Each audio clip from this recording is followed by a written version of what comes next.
ආහා.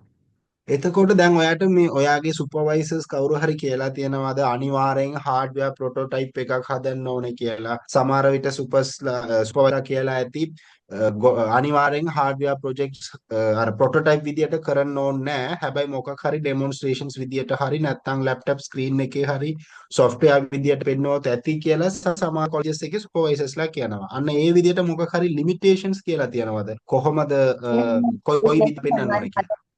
හදන්න ඕනේ ඒක. ප්‍රොටෝටයිප් එක ඕනේ අනිවාර්යෙන්. ඔව් ඔව්. හරි හරි හොඳයි. එhmenan අපි මෙහෙම කරමු. දැන් අපි ඔෆිස් වෙලාවෙදී දැන් ඔයාට අපි ටොපික්ස් ටිකක් යවන්නම්. ටොපික්ස් කියන්නේ ඔව්. මෙහෙමයි. දැන් අපි මම රෙකමන්ඩ් කරන විදියට